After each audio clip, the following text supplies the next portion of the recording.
नमस्कार साथियों, वैदिक सूक्तों की वीडियो श्रृंखला में आपका स्वागत है। मैं डॉक्टर सत्यमुदिता स्नेही, असिस्टेंट प्रोफेसर संस्कृत, आज आपके सम्मुख एक बार पुनः उपस्थित हूँ। हम वैदिक सूक्तों की श्रृंखला में अग्नि सूक्त का अध्ययन कर चुके हैं। आज हम एक नए सूक्त इंद्र सूक्त का अध्ययन करेंगे। इंद्र सूक्त जो कि ऋग्वेद के द्वितीय मंडल का 12वां सूक्त है। इंद्र जो हैं वो अंतरिक्ष स्थानीय देवता हैं और इंद्र ऋग्वेद के बहुत ही प्रसिद्ध देवता हैं। सर्वश्रेष्ठ देवता के रूप में इनकी ख्याति है और इनकी जो स्तुति है वो 250 सूक्तों में की गई है। हमने देखा था अग्नि सूक्त में कि अग्नि की स्तुति 200 सूक्तों में की गई है, परंतु अग्नि से भी अधिक स्तुति जिस देवता की गई है वह है इंद्र देवता, जिनकी 250 सूक्तों में संपूर्ण ऋग्वेद में इनकी सूक्ति की गई है। और इन 250 सूक्तों में तो स्वतंत्र रूप से इनका ही आह्वान है, परंतु 50 अन्य सूक्त हैं जिसमें अन्य देवताओं के साथ इनकी स्तुति की गई है। तो इस प्रकार से इंद्र की स्तुति के लिए अगर हम कहें तो 300 सूक्त हो जाते हैं, परंतु स्वतंत्र रूप से 250 सूक्त हैं और सर्वाधिक प्रसिद्ध देवता हैं ये ऋग्वेद के। जो इंद्र सूक्त हम पढ़ रहे हैं वह ऋग्वेद के 2:12 अर्थात द्वितीय मंडल का 12वां सूक्त है। इसके ऋषि गृत समद है, जैसा कि स्क्रीन पर आपको दिखाई दे रहा है। देवता इंद्र ही होंगे और छंद त्रिष्टुप है।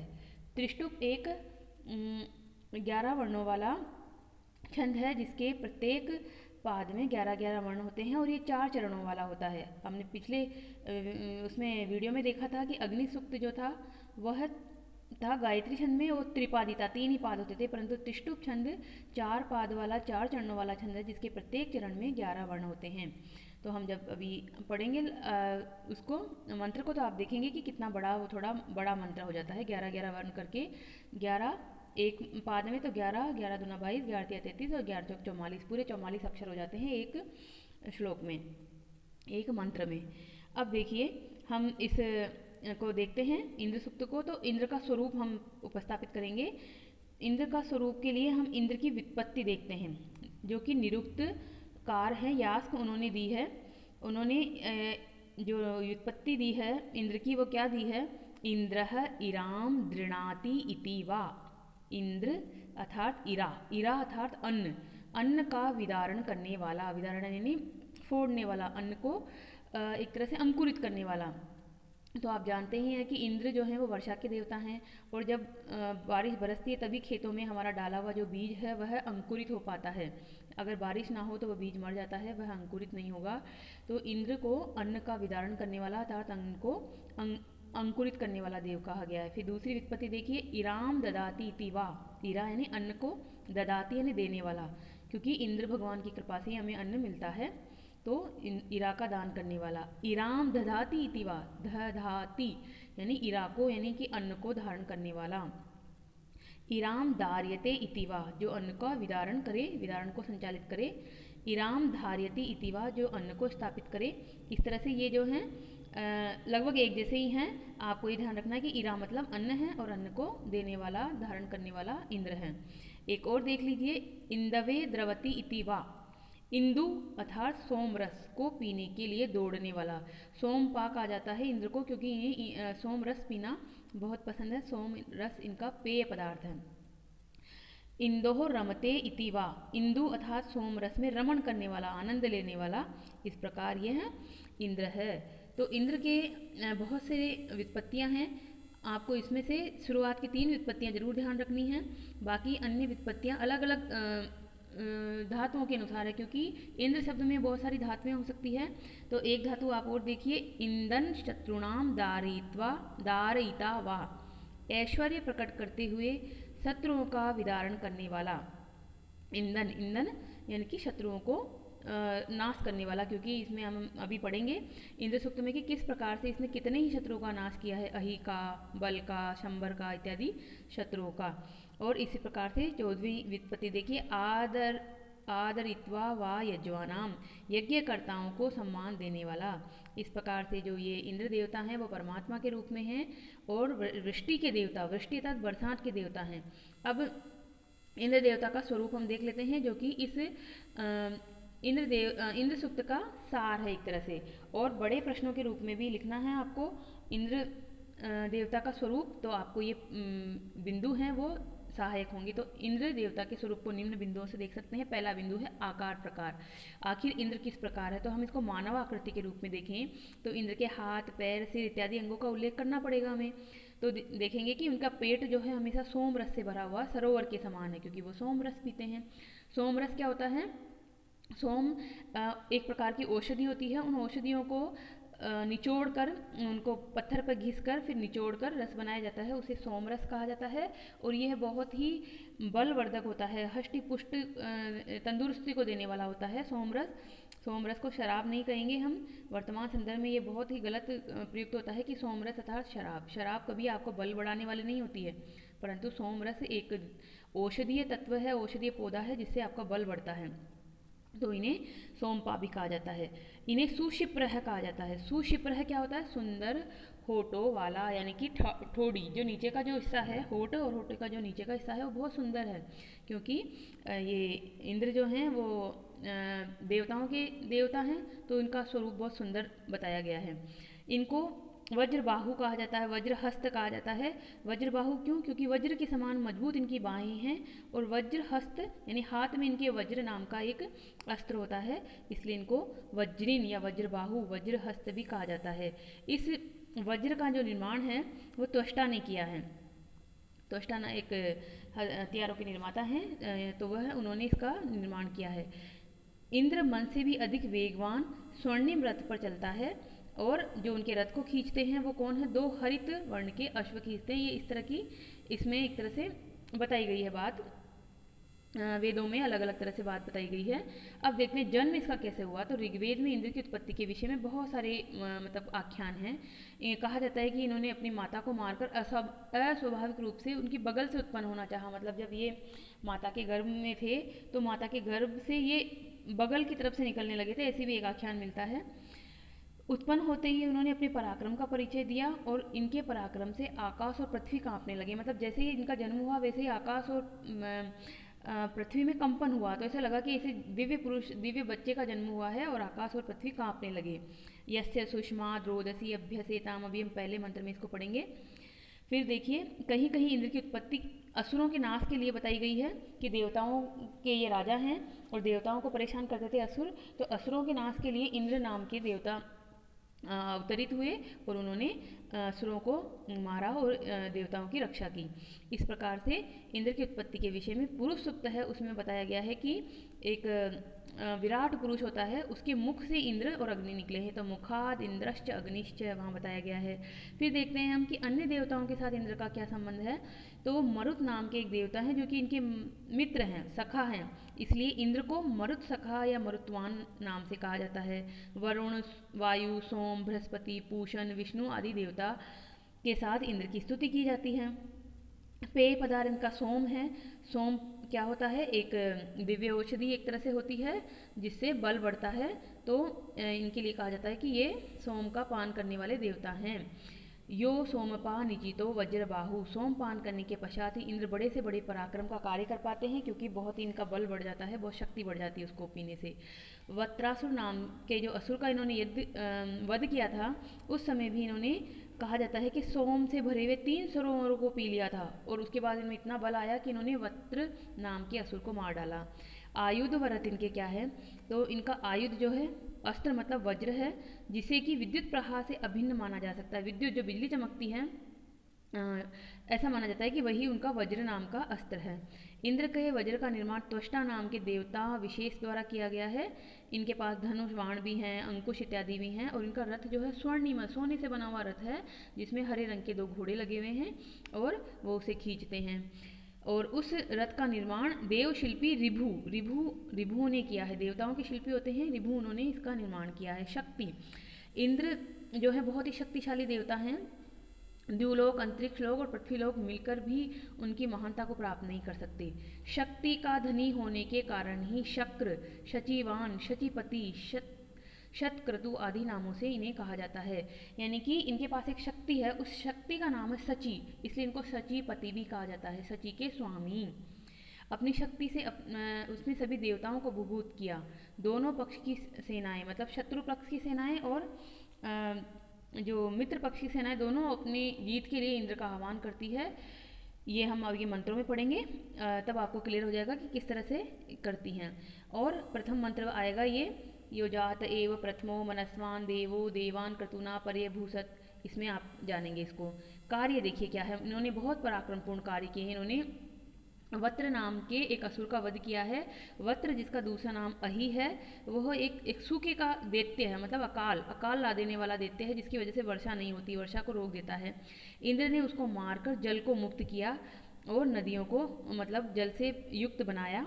इस प्रकार वीरतापूर्ण काम करने के जो इनके कार्य हैं, ऋग्वेद में बहुधा इनकी चर्चा हुई है कि इन्होंने कौन कौन से कार्य किए हैं। वृत्त जो है संभवतः ऐसे बादल या बादलों का समूह है जो कि जल को अपने में रोक लेता है। इन्हें फोड़कर इंद्र जल की वर्षा करवा देते हैं, अतः इंद्र को वर्षा का देवता कहा जाता है। और जब वर्षा हो जाती है, आकाश साफ हो जाता है, तो आकाश के साफ होने के बाद यह एक प्रकार से उषस सूर्य और आकाश को उत्पन्न करता है। यानी कि जब बादल छट जाते हैं, काले काले जो एक तरह से दैत्य रूपी बादल छट गए, तो वहाँ से सूर्य भी प्रकट होता है, आकाश साफ दिखाई देता है। तो इस तरह से ये सूर्य उषस और आकाश को भी उत्पन्न करते हैं। फिर उन्होंने कांपती हुई पृथ्वी को दृढ़ किया, बल नाम के असुर को मारा, पर्वतों को स्थिर किया, संबर नाम के असुरों को मारा। ये सारे जो बातें हैं अभी हम आगामी मंत्रों में पढ़ेंगे, तो यहाँ पर इसकी डिटेल आपको जानने की आवश्यकता नहीं है। रोहिणी नाम के असुर को मारकर इन्होंने स्वर्ग को एक तरह से निरापद किया, स्वर्ग को शत्रुओं से रहित बनाया। ये मंत्र यह पृथ्वी व्यथमानाम अद्रिहत, ये द्वितीय मंत्र है, अभी हम पढ़ेंगे इसको। फिर देखिए उपासकों का सहायक है, जो कोई इंद्र की उपासना करते हैं, यानी कि जो इंद्र की को याद करते हैं, जो उसके भक्त हैं, उनकी यह बहुत ही सहायता करता है। जो इसके लिए सोम पीसते हैं, उनकी ये रक्षा करता है। यानी कि जैसे भगवान शंकर को दूध चढ़ाया जाता है, वैसे ही इनको सोम चढ़ाया जाता है। तो सोम इनका पेय पदार्थ है, तो इसलिए वह इनको बहुत ही मतलब धन संपत्ति वगैरह देते हैं। और उनके परिश्रम से सम्मान देते हुए, सोम पीसने वाले के परिश्रम को सम्मान देते हैं, इसलिए उनकी प्रशंसा करता है और बार बार उनको धन प्रदान करता है। इस उदारता के कारण ही इसे मघवन कहा जाता है। इंद्र कौन है इत्यादि जो है, इसके विषय में तो बड़ा ही मतभेद है विद्वानों में, परंतु जो एक सर्वमान्य एक तथ्य है वो यह है कि वर्षा के देवता हैं इंद्र। क्योंकि आज भी हम इस बात को मानते हैं कि जब भी वर्षा नहीं होती तो हम इंद्र देवता को प्रसन्न करने के लिए यज्ञ करते हैं, और यज्ञ का आह्वान करके भगवान से कहते हैं कि हे भगवान वर्षा करिए। तो ये वर्षा के देवता हैं, प्रकाशमान आकाश का देवता हैं। और इंद्र जो हैं, इंद्र को विद्युत या फिर विद्युत के रूप में माना जा सकता है, वृत्त को बादल, और इंद्र और वृत्त का जो युद्ध हुआ है, वृत्त नाम के असुर का युद्ध हुआ है, उसको विद्युत और मेघ दोनों का संघर्ष माना जा सकता है। और इसको वर्तमान संदर्भ में भी हम ठीक समझ लेंगे कि वाकई में क्या इंद्र और वृत्त का कोई युद्ध हुआ था, क्या इंद्र ने वृत्त को मारा था। तो हाँ, वृत्त एक बादल हो सकता है और इंद्र जो है एक विद्युत हो सकता है। आकाश में जब विद्युत चमकती है तो विद्युत और बादलों में आपस में मेघों में घर्षण होता है और तब फिर वर्षा होती है। तो अब आते हैं हम इंद्र सूक्त के मंत्रों पर। तो देखिए इंद्र सूक्त के मंत्रों का व्याख्यान। इंद्र सूक्त कौन सा है, ये सूक्त का नंबर क्या है, 2-12। 2-12 मतलब ऋग्वेद के द्वितीय मंडल का 12वां सूक्त है। और इसके ऋषि कौन थे, गृत समर इसके ऋषि हैं। मंत्र जो ये इंद्र देवता को ही समर्पित हैं। और इसमें छंद कौन सा है, त्रिष्टुप इसमें छंद है, जिसके कि प्रत्येक पाद में 11-11 वर्ण होते हैं। और इस प्रकार से कुल 44 वर्ण हुए। तो देखिए 4 पादों वाला ये छंद है, पूरा आपको दिखाई दे रहा है स्क्रीन पर। अब इस को हम पढ़ेंगे तो इसका हम उच्चारण करते हैं, स्वर वादन करते हैं और फिर उसके बाद हम इसको समझेंगे। तो देखिए संहिता पाठ क्या कहता है, यो जात एव प्रथमो मनस्वान् देवो देवान् क्रतूना पर्यभूषत् यस्य सुष्माद्रोदसी अभ्यसेतां नृम्णस्य महना सजनास इन्द्रः। अब देखिए सजनास इंद्र, ये जो इसमें वाक्य हैं, 3 अक्षर हैं यहाँ पर, 3 एक तरह से वर्ण हैं। सहजना इंद्र है, वर्ण नहीं, ये पूरे एक तरह से शब्द हैं। वर्ण तो एक ही वर्ण होता है, ये पूरे शब्द हैं। सहजनास इंद्र है, ये जो शब्द हैं 3 शब्द, ये हमें इंद्र सूक्त के पूरे 15 जो मंत्र हैं उसमें से 14 मंत्रों में ये हमें मिलेगा और बिल्कुल इसी जगह मिलेगा, श्लोक के अंत में रखा हुआ है ये। लास्ट का 15वां जो मंत्र है उसमें नहीं है। इंद्र सूक्त में जो हम इंद्र सूक्त पढ़ रहे हैं 2-12 जिसका नंबर है, उसमें कुल 15 मंत्र है, जिसमें से 14 मंत्रों में स जना स इंद्र है, यह वाक्य कहा गया है। तो अब हमें जानना पड़ेगा कि स जना से इंद्र आखिर बार बार इस वाक्य को क्यों कहा जा रहा है। जनास है ये जो है संबोधन है, यानी हे जनों, सह इंद्र है, वह इंद्र है। गृहसमद ऋषि लोगों से कह रहे हैं, लोगों को क्या कह रहे हैं कि वह इंद्र है। अब ये गृहसमद ऋषि ऐसा क्यों कह रहे हैं आखिर कि लोगों वह इंद्र है, लोगों वह इंद्र है? तो इसके लिए महाभारत में और बृहत देवता नाम की एक जो ग्रंथ है उसमें एक कथा मिलती है। तो उस कथा के अनुसार क्या है, आप पहले महाभारत की एक कथा जान लीजिए। कथा में क्या होता है कि एक है कि इंद्र जो हैं वो वैन्य नाम के यज्ञ में आए हैं। उस यज्ञ में गृहसमद नाम के जो ऋषि हैं वो भी आए हैं। अब इंद्र को मारने के लिए वहाँ पर असुर आ गए हैं, क्योंकि आपको पता है कि इंद्र स्वर्ग के स्वामी हैं, देवता हैं, और जो असुर हैं वो दानव है। तो देव और दानवों का हमेशा संघर्ष रहा है।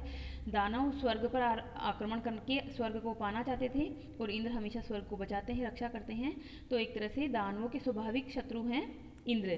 तो इंद्र को पकड़ने के लिए उन्होंने दानवों ने क्या प्लान बनाया कि ये इंद्र जिस यज्ञ में गए हैं, जिस वैन्य नाम के यज्ञ में गए हैं, वैन्य नामक व्यक्ति के यज्ञ में गए हैं, वहाँ जब ये जाएंगे तो वहाँ तो उत्सव में शामिल होने गए हैं, इनके पास अस्त्र शस्त्र कुछ होंगे नहीं।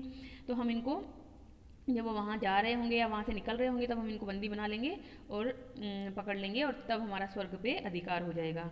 तो ये बात इंद्र को पता चल जाती है कि जो दानव हैं वो इस ये समारोह स्थल के बाहर की तरफ खड़े हैं और वह इंद्र को पकड़ना चाहते हैं। और इंद्र के पास उस समय उनके वो सेना और उनके अस्त्र शस्त्र उनके साथ नहीं हैं, वो एक उत्सव में शामिल होने आए हैं, एक तरह से वो हथियार से रहित हैं। तो वहीं पर गृहसमद नाम के ऋषि भी हैं। तो गृहसमद नाम के ऋषि इंद्र को कहते हैं कि आप यहाँ से मतलब मेरा वेश बना के आप निकल जाइए इससे और आराम से आप अपने स्वर्ग में जाइए। तो वो गृहसमद नाम के ऋषि का वेश बनाकर वहाँ से निकल जाते हैं इंद्र देवता आराम से। अब काफ़ी देर से दानव वहाँ पे मतलब इंतजार कर रहे हैं और अभी तक भी इंद्र निकले नहीं हैं। तो सारे निकलते जाते हैं, देवता निकलते जाते हैं। गृहसमद, एक तो गृहसमद पहले ही जा चुके हैं, अब दूसरे गृहसमद निकले समारोह स्थल से। तो दानवों को लगता है कि एक गृहसमद तो जा चुके हैं, ये दूसरे गृहसमद कौन है? ये जरूर ये है इंद्र हैं और ये गृहसमद ऋषि का वेश बनाकर हमें छलना चाहते हैं और यहाँ से भाग जाना चाहते हैं। तो वो उस गृहसमद ऋषि को पकड़ लेते हैं और पकड़ के बंदी बना के ले जाना चाहते हैं। तब गृहसमद कहते हैं उनको कि हे मनुष्यों, हे असुरों, मनुष्य और असुर दोनों अर्थ है यहाँ पर। तो हे असुरों, हे मनुष्यों, सह इंद्र, वह इंद्र है, मैं इंद्र नहीं हूँ, मैं तो बहुत ही तुच्छ प्राणी हूँ, मैं तो एक साधारण प्राणी हूँ। सह इंद्र, वह ऐसा इंद्र है। इस प्रकार कहते हुए वह हर श्लोक में उसकी इंद्र के पराक्रमपूर्ण कार्यों का वर्णन करते हैं और सारा पराक्रमी स्वरूप उपस्थित करते हैं। तब उनको एक तरह से चेतावनी भी देते हैं वो गृहसमद ऋषि कि वो इस प्रकार के इंद्र हैं, मैं तो सामान्य मनुष्य हूँ, तुम्हें उससे डरना चाहिए और उसके सामने तुम कुछ भी नहीं हो, वह इंद्र हैं। इस प्रकार एक कथा है। दूसरी कथा इस तरह से भी है बृहद देवता में जो कही गई है कि इंद्र जो थे वो गृहसमद ऋषि ने तपस्या करके इंद्र का स्वरूप पा लिया, शरीर पा लिया। गृहसमद ऋषि ने तपस्या करके इंद्र का शरीर पा लिया और वो थोड़ी देर के लिए ध्रुवलोक में, कभी आकाश में, कभी पृथ्वी में इधर उधर दिखाई पड़ने लगे। तब इंद्र मतलब गृहसमद ऋषि जो कि इंद्र की तरह के शरीर वाले हो गए थे, उनको इंद्र समझकर धूनी और चमूरी नामक देवताओं ने अपने मतलब उनको बंदी बना लिया, आक्रमण कर दिया उनके ऊपर। तब गृहसमद ऋषि ने अपना बचाव में कहा कि मैं तो ऋषि हूँ, मैं इंद्र नहीं हूँ, इंद्र तो ऐसे ऐसे पराक्रमों को करने वाला है। इस प्रकार से जो है मैं इंद्र नहीं हूँ, वह इंद्र है, सह जना स इंद्र। तो हे मनुष्यों, वह इंद्र है। इस प्रकार से यह एक कथा है। एक और कथा मिलती है कि ऋषि गृहसमद ने खुद यज्ञ का आयोजन किया था और यज्ञ में इंद्र को बुलाया था। इंद्र वहाँ आए और उसी समय दानव उनको पकड़ने के लिए समारोह स्थल के बाहर खड़े हो गए और उनका इंतजार करने लगे। तब गृहसमद ऋषि ने, क्योंकि वो इंद्र उनके अतिथि थे, अतिथि की रक्षा करना गृहसमद ऋषि का कर्तव्य था, तो उन्होंने कहा कि आप मेरा रूप धारण करके यहाँ से चले जाइए सुरक्षित। और यहाँ पीछे से हम देख लेंगे इनको, तो जब आप चले जाएंगे तो फिर ये भी चले जाएंगे। तो गृहसमद ऋषि का वेश धारण करके इंद्र गृहसमद ऋषि के यज्ञ से स्वर्ग में सुरक्षित पहुँच जाते हैं। और जब गृहसमद ऋषि अपने यज्ञ को समाप्त करके वहाँ आश्रम में इधर उधर आ रहे हैं, घूम रहे हैं, तब जो दानव है वह समझते हैं कि ये तो गृहसमद ऋषि के रूप में इंद्र हैं, तो वह उनको पकड़ लेते हैं और पकड़ के उनको मारना चाहते हैं। तब गृहसमद ऋषि कहते हैं कि हे जो दानवों, हे जनों, हे मनुष्यों, मैं इंद्र नहीं हूँ, सह इंद्र है, वह इंद्र है। तो इस प्रकार से ये कथा इसके साथ संगत बैठती है। अब हम इस मंत्र को देखते हैं। तो देखिए हमने इसका वाचन कर लिया है। वाचन के बाद हम क्या करेंगे, इसका अर्थ करेंगे। तो देखो, यो जात एव प्रथमो मनस्वान। तो पदपाठ देखिए, यह जात एव प्रथमः मनस्वान देवः देवान क्रतूना पर्यभूषत। ये जो शब्द है इसको हमें तोड़ेंगे, परि अभूषत, पर्यभूषत। यस्य सुषमाद, द हो गया त, सुषमात रोदसी अभ्यसेताम निर्मणस्य महना स जनासः इंद्रः। जनासः का विसर्ग और इंद्र है। तो जनासः क्या है, प्रथमा विभक्ति बहुवचन का है, जैसे बनता है रामः रामौ रामः, वैसे ही जनः जनौ जनाः लौकिक संस्कृत में बनता है, पर वैदिक संस्कृत में जनासः बनता है। तो यह यानी जो, जातः यानी उत्पन्न होते ही, एव यानी ही, प्रथमः यानी प्रथम, सबसे सर्वप्रथम, मनस्वान बुद्धिमान, स्वाभिमानी, मनस्वी तेजस्वी, देवः देव, देवान देवताओं के ऊपर, क्रतुना पराक्रम से, यज्ञ से। क्रतु शब्द के दो मीनिंग होते हैं, अपना कर्म या फिर यज्ञ से। पर्यभूषत विभूषित हुआ, सुशोभित हुआ, अलंकृत हुआ। यस्य जिसके, सुषमा शक्ति के सामने। सुषमा शब्द का क्या मतलब होता है, बल। सुषमा बल या शक्ति के आगे, बल से, पंचमी विभक्ति है, बल से। रोदसी, रोदसी शब्द को आपको अच्छे से याद रखना पड़ेगा। इसका मतलब होता है द्यावा पृथ्वी, यानी द्यावा मतलब आकाश और पृथ्वी यानी पृथ्वी। यानी कि दो शब्दों के लिए एक शब्द कहा जाता है वेदों में, रोदसी। द्युलोक और पृथ्वीलोक, अभ्यसेताम कांपते हैं। निर्मणस्य, निर्मणस्य मतलब बल, बल यानी शक्ति से, महान शक्ति से, महान सेना से, महन्ना महिमा से। सह वह जनास, हे मनुष्य, इंद्र यानी इंद्र है। तो सबसे पहले आप इसे जनास शब्द को संबोधन है तो सबसे पहले ले लेंगे अन्वय में और कहेंगे कि जनास यानी हे जनों, हे मनुष्यों। यह प्रथम मनस्वान देव है, जो सबसे पहले मनस्वी देव हुआ, यानी कि सबसे पहले हुआ, सबसे पहला प्रथम देवता हुआ। क्योंकि देवताओं के राजा इंद्र हैं तो वो प्रथम हुए देवताओं में, इसलिए इंद्र को सबसे प्रथम कहा जा रहा है। तो इस जो मंत्र है इसमें पराक्रम पूर्ण कार्यों का वर्णन है इंद्र के। और इसी का कथन करते हुए गृहसमद ऋषि क्या करें कि जो यह यानी जो, प्रथमा यानी प्रथम यानी प्रधान, मनस्वान यानी मनस्वी बुद्धिमान, देव है देव है, जिस जातः एव क्रतुना देवान पर्यभूषत, जिसने जातः एव उत्पन्न होते ही, क्रतुना अपने पराक्रम से, अपने कर्मों से, देवान पर्यभूषत देवताओं को विभूषित किया। क्योंकि देवताओं के राजा हैं और राजा अगर पराक्रमशाली हैं तो अन्य देवताओं का भी जो है वो मतलब शोभा बढ़ती है। और दूसरा मीनिंग ये भी होता है इसका कि देवताओं से आगे बढ़ गए हो गए, यानी कि उत्पन्न होते ही अपने पराक्रम से वह सभी देवताओं से सर्वश्रेष्ठ साबित हुए और तभी उन्हें देवताओं का राजा माना गया। यस्य सुषमाद रोदसी अभ्यसेताम, जिसके बल से, जिसकी सेना से, रोदसी यानी कि द्युलोक और पृथ्वीलोक, अभ्यसेताम, अभ्यसेताम क्या मतलब क्या होता है, कांपते हैं, यानी जिसके पराक्रम से द्युलोक और पृथ्वीलोक में जिसके पराक्रम की चर्चा है और पृथ्वीलोक और द्युलोक सभी के वासी उसके पराक्रम से कांपते हैं।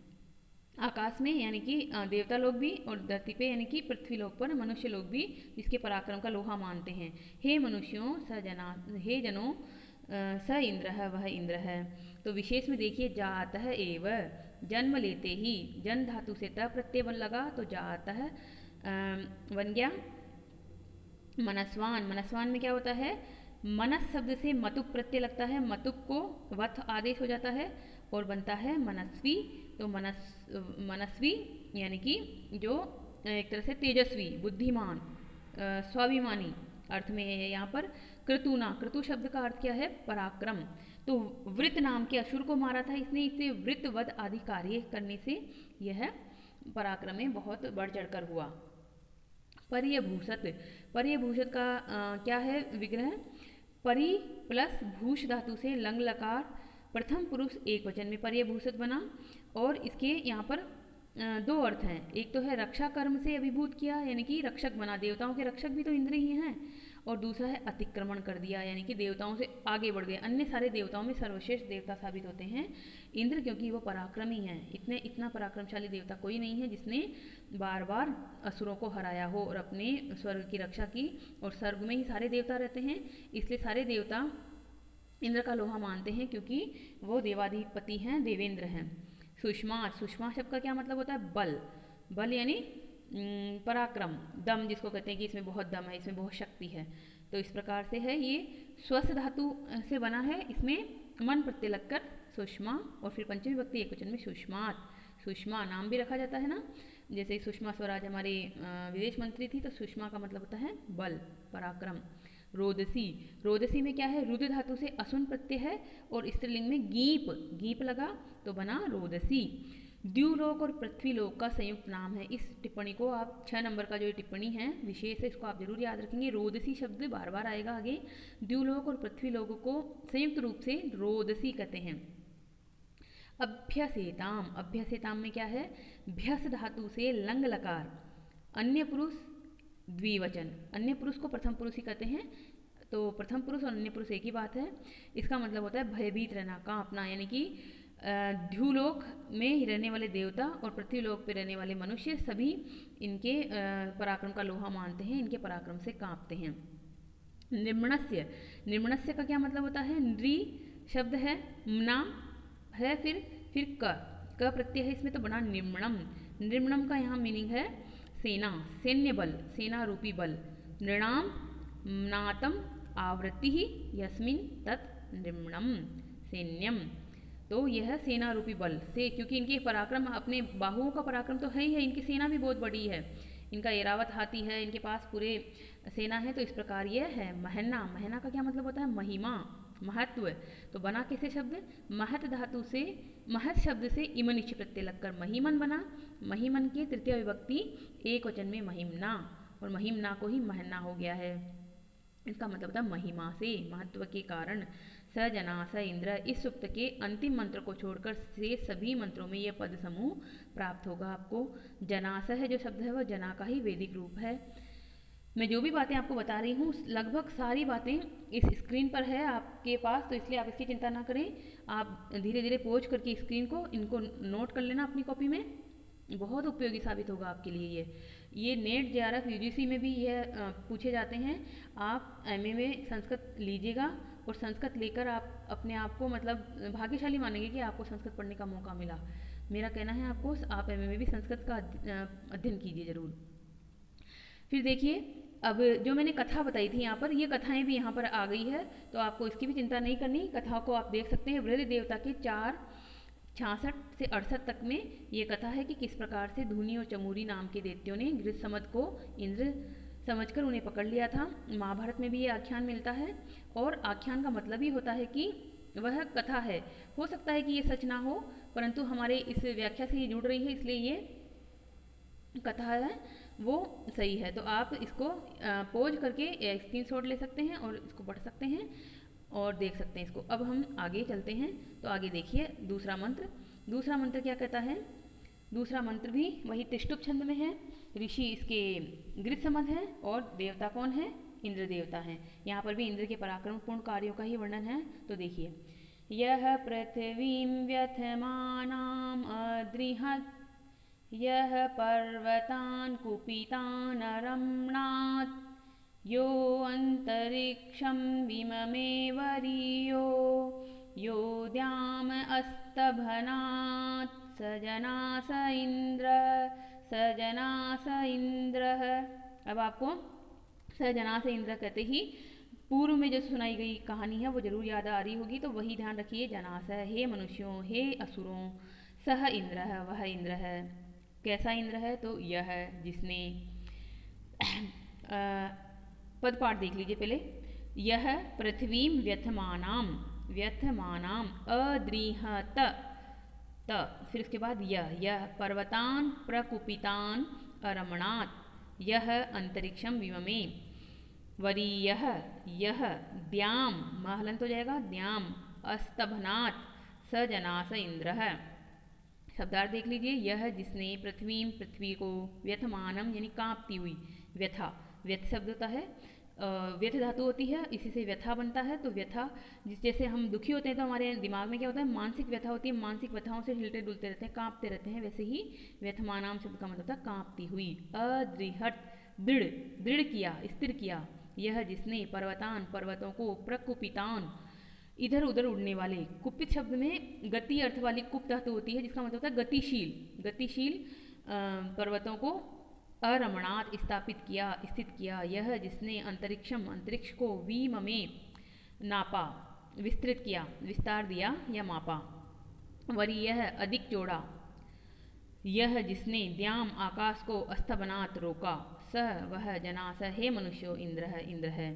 तो अन्वय में देखिए, जनास शब्द को हम सबसे पहले ले लेंगे। हे मनुष्यों, यह व्यथमानाम पृथ्वीं अद्रिहत, जिसने कांपती हुई पृथ्वी को अद्रिहत, दृढ़ किया। प्राचीन जमाने में क्या था, जब पृथ्वी का एक तरह से उद्भव हो रहा था, पृथ्वी बन रही थी, उस समय पृथ्वी के बनने की प्रक्रिया में पृथ्वी पर बहुत हलचल होती थी, बहुत ही एक तरह से भूकंप वगैरह आते थे, एक परत से दूसरी परत टकराती थी।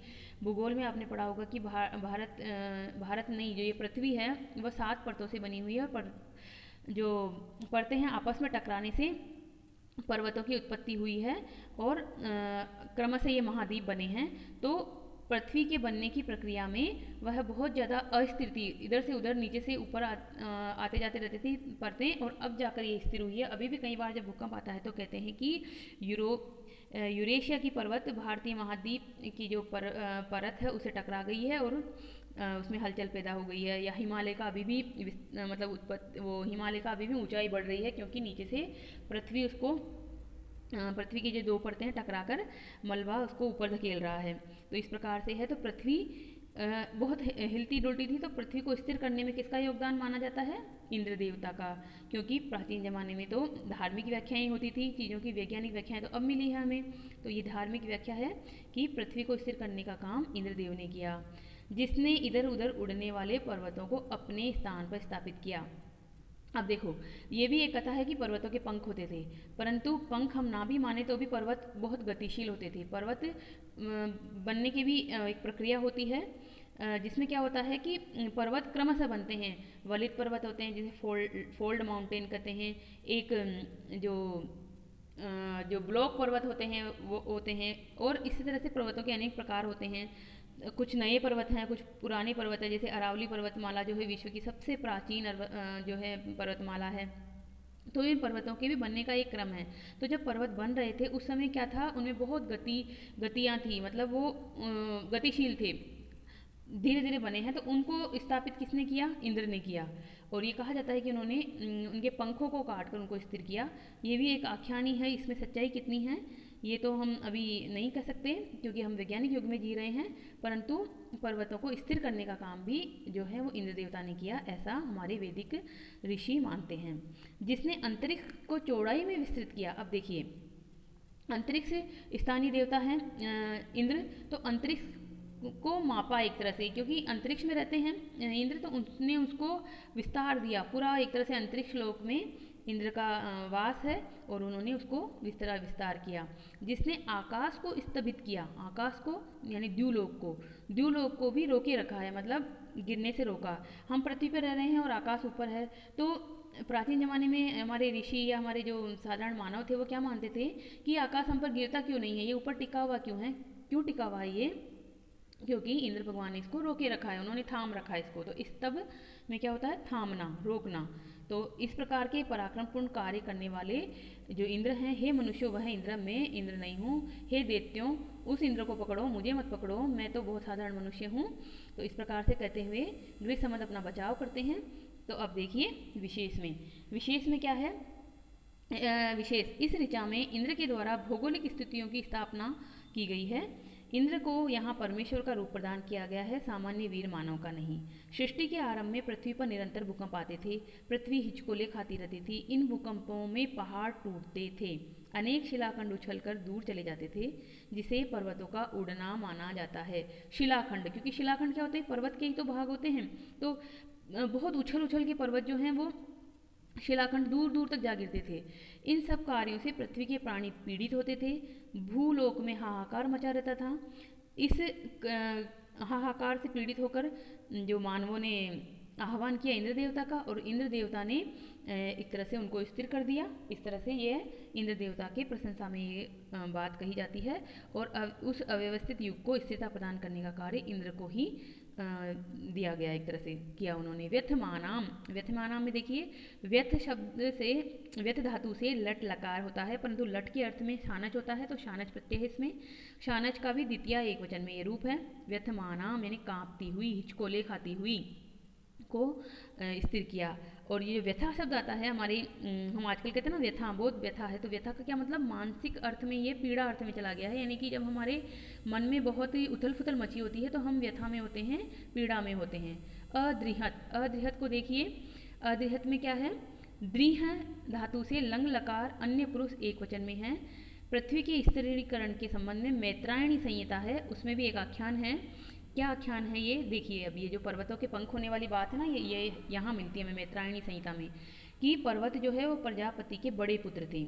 पंख युक्त होने से वे स्वेच्छानुसार उड़कर जहाँ चाहते वहाँ जा बैठते थे। इस प्रकार पर्वतों के सतत स्थान परिवर्तन से पृथ्वी डामाडोल हो जाया करती थी।